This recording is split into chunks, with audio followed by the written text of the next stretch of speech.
Libertador. Nuestro invitado del día de hoy es Guillermo Moreno, el presidente de Alianza País. Bienvenido, Guillermo. Muy buenos días, siempre muy alegre de estar aquí con ustedes. Bueno, estamos con la cuenta regresiva sobre el término de esta legislatura. El tema de la reelección sigue siendo el principal. Sí, efectivamente, parece que entramos en la recta final, donde esto se tiene que definir. Y la confrontación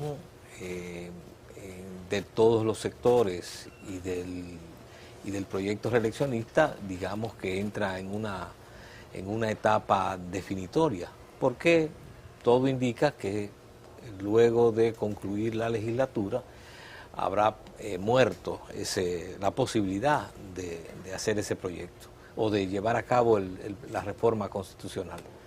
Una reforma que, como todos sabemos y conocemos, de llevarse a cabo sería una reforma espuria, porque se haría con la compra de legisladores, de tal forma que de antemano estamos ante un hecho ya grave, un acto contra la propia Constitución, a nombre de la Constitución. Y eso evidentemente, de producirse, va a significar que vamos a entrar en una pendiente de crisis política, de la cual vemos ahora asomo, pero que se va a acelerar si se produjera esa reforma, o incluso hasta si se intentara de manera concreta de realizar, porque hay una población y una sociedad que está harta de que cada 4 años el gobernante de turno se crea con derecho de perpetuarse en el poder, de continuar. Pero la sociedad también está harta del PLD, de los gobiernos del PLD, de casi 20 años de desgobierno PLDista, de corrupción, de impunidad, de desigualdad, de carestías, de inseguridad pública. La sociedad está harta del PLD. Por tanto, la reforma es apenas uno de los aspectos que refleja ese descontento ciudadano. En este caso, frente al gobernante de turno, frente a Danilo Medina.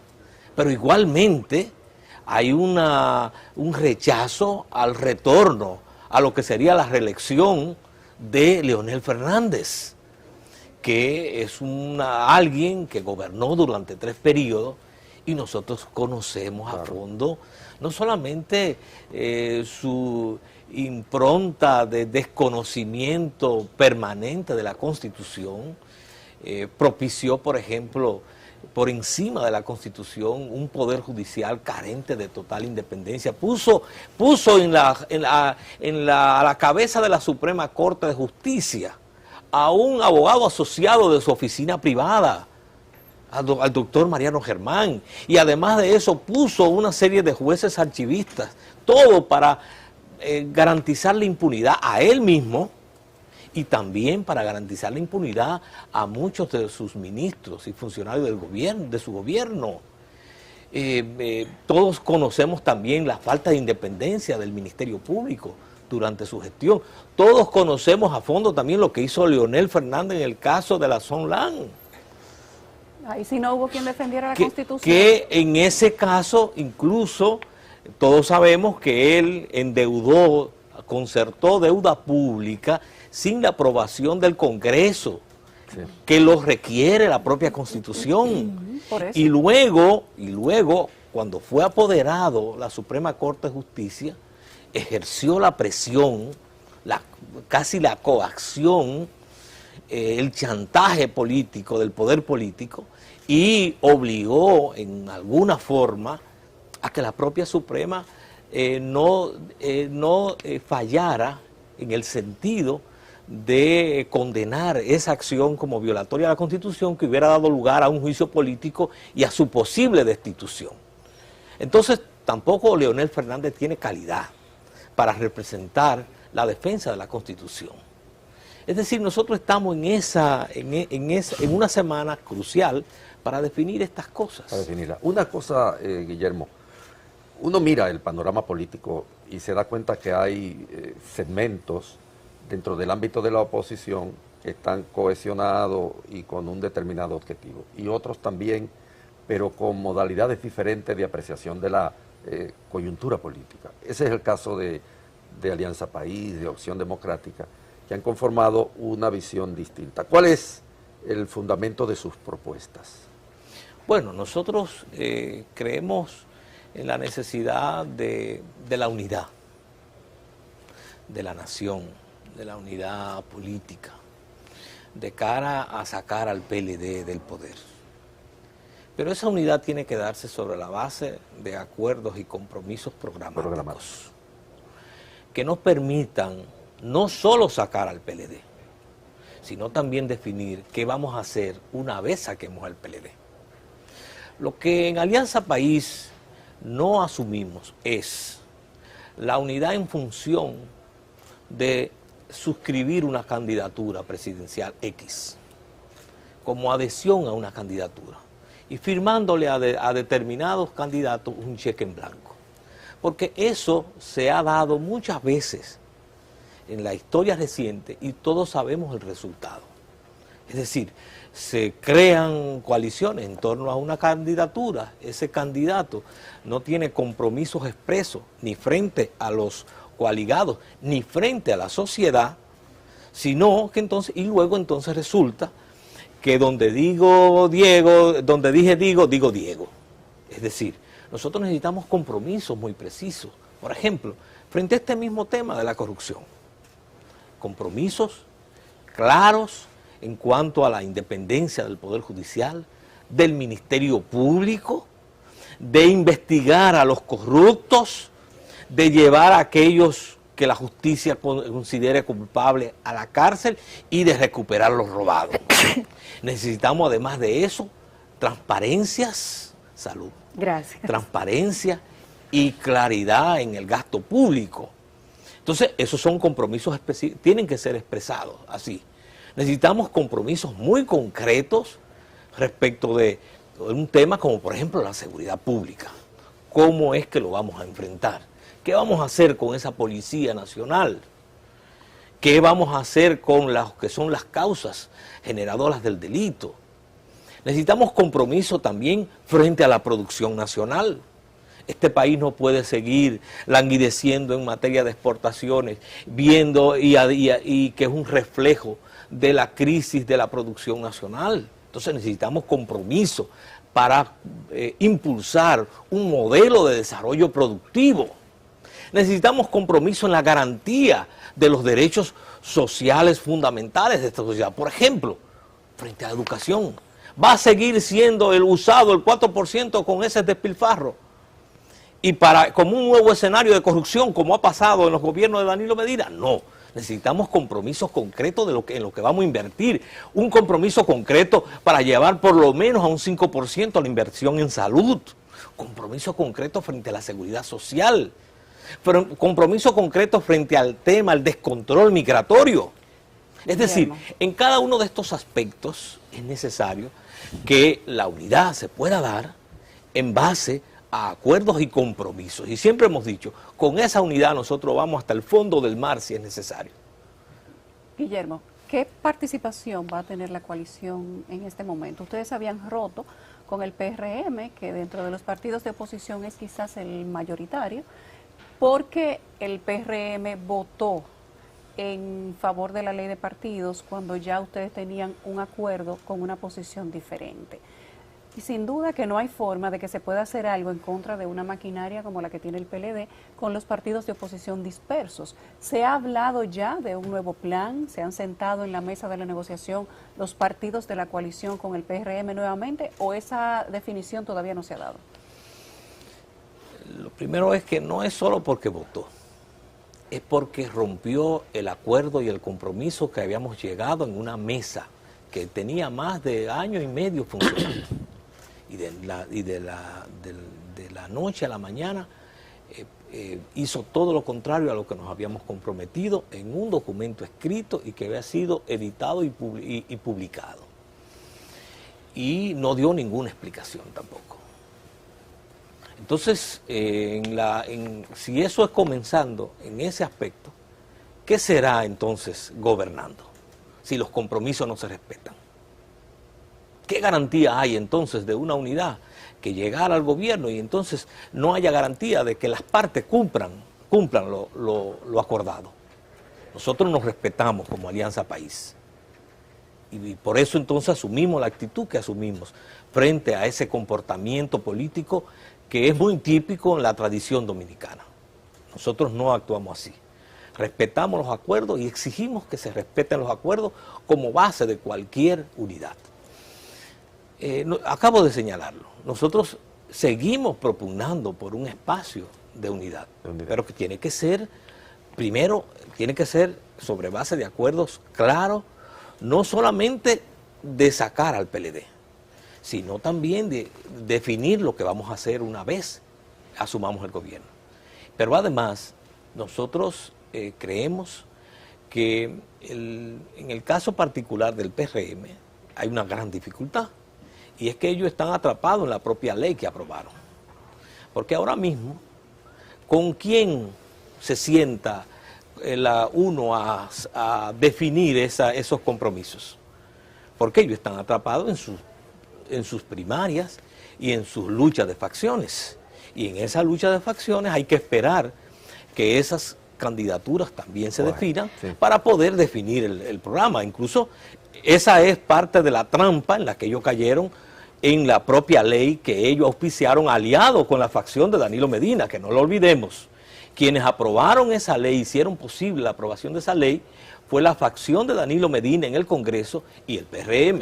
Guillermo, usted tiene varios años participando de distintas contiendas y según lo que revelan los números en las encuestas, su candidatura como que no termina de despegar. ¿A qué usted cree que se debe?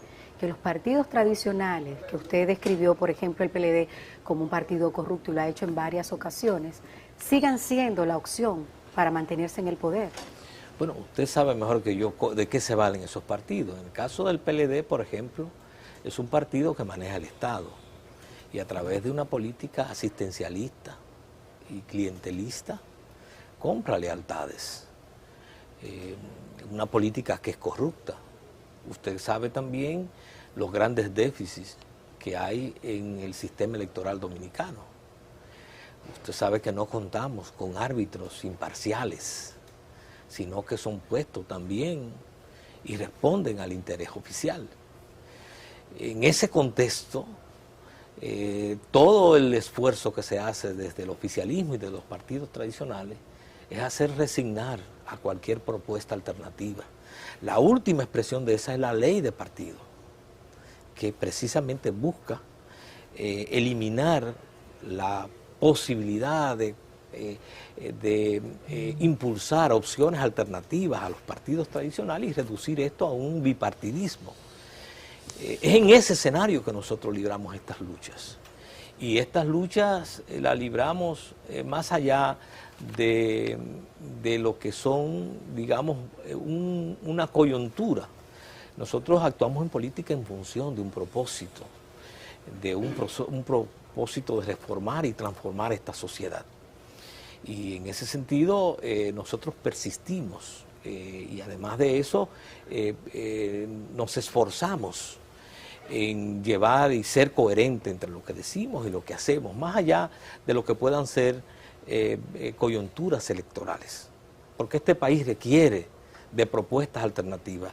Si no existieran propuestas como Alianza País, entre otras. Pero usted marca menos ahora que antes. Bueno, pero ¿qué hago? Debo renunciar a los propósitos que nosotros hemos definido que es necesario hacer, porque precisamente los partidos tradicionales y sobre todo el oficialismo controla esos mecanismos de clientelismo y de asistencialismo. Tenemos que seguir. Si usted en la historia, usted ve que las coyunturas son cambiantes y que propuestas que en un momento determinado tal vez no reflejaba la mayoría, por lo menos la expresión en encuesta, en otro momento pueden crecer, pueden desarrollarse, se desarrollan coyunturas políticas que pueden tender a favorecerlas, pero hay que persistir. Una pregunta, Guillermo, porque miramos ya un panorama político y social que se está cerrando. En un escenario supuesto de que el presidente Danilo Medina logre imponer la modificación constitucional y se lance a el proyecto reeleccionista con todos los recursos del aparato del Estado que conocemos, ¿cuál crees tú que podría ser la situación del país? Porque incluso el propio Banco Central, que es tan halagüeño y que siempre da noticias positivas, está señalando ya que la crisis se está reflejando en las capacidades de expresión económica del país. ¿Cuál sería el escenario a partir de la imposición de la candidatura del presidente Danilo Medina? Sin duda vamos a avanzar, nos vamos a deslizar hacia una crisis política que pudiera terminar en una crisis de gobernabilidad. Porque una candidatura como la de Danilo Medina, obtenida mediante el soborno, pisoteando la propia Constitución, va a estar plagada de ilegitimidad y de ilegalidad. Y aunque no tenemos el Poder Judicial ni las altas cortes que nos permitan actuar y declararla como tal, sin embargo hay una conciencia ciudadana que se va a movilizar y que se va a expresar. Y entonces eso va a dar lugar a una gran inestabilidad política. Es decir, que el proyecto reeleccionista lo que augura no solamente es la crisis actual en el Congreso, que se ha reflejado, con su cerco y con toda esta incertidumbre que tenemos varias semanas, sino que además se va a expresar en una gran instabilidad y lucha política de calle, en la sociedad, en las instituciones, que indudablemente va a afectar el desenvolvimiento de la economía y va a afectar la vida. Será un proceso electoral además muy agitado, porque habrá ese elemento de ilegitimidad y de ilegalidad en una población en que crece el sentimiento contra el partido oficial. Estás dando por un hecho entonces que la reelección va a pasar. No, estamos planteando que esa es la hipótesis que plantea Andrés. Es decir, en una hipótesis así, nosotros pasaríamos de esta crisis larvada política que tenemos a una crisis que se expresaría. ¿Pero usted qué piensa? Muy claro. ¿Dan los números para que sea una realidad la reelección? Bueno, hasta ahora pienso que si no se ha intentado el proyecto es porque no cuentan con los números suficientes. Porque creo que voluntad y propósito de modificar la Constitución para reelegir a Danilo Medina y mantenerlo en el poder a sangre y fuego, eso ha quedado más que evidente. Y la mejor manifestación es lo que todo su círculo, él no tiene que hablar, porque por él hablan toda una serie de voceros que expresan esa voluntad y esa determinación y esa decisión. Y eso es desde ya lo que tenemos que derrotar, y si se materializara, entonces continuar. Porque no es posible que cada 4 años en este país nos sometamos a este trauma, en la que la persona que es electa llega a la convicción de que le faltan 4 años más y modifica de nuevo la Constitución. Llevamos unas 39 modificaciones constitucionales y una veintena, más de 25 de ellas, es relativa al tema de la reelección. Es vergonzoso que ya en la segunda década del siglo XXI nosotros estemos repitiendo el mismo esquema y las mismas cuestiones desde la fundación de la República, que se ha venido repitiendo. Es un círculo vicioso. Entonces eso hay que pararlo. Y aquí esta sociedad tiene que ponerse, levantarse y reaccionar. No es posible que esto siga sucediendo. Necesitamos un país decente, donde haya una constitución que se respete, donde haya leyes que se respeten, donde haya reglas claras y que éstas no sean modificadas en función y a voluntad del propio beneficiario, lo cual es contrario a la propia Constitución, que establece que nadie puede legislar Para en su su propio beneficio beneficio. Y eso de eso se trataría en este caso. Gracias, Guillermo, por estar con nosotros en la entrevista central de este inicio de semana, una semana que, como usted dice, es crucial para el ambiente político. Gracias a ustedes por invitarme. El presidente de Alianza País, Guillermo Moreno, estuvo conversando con nosotros. Ahora nos vamos a una pausa, ya regresamos con más.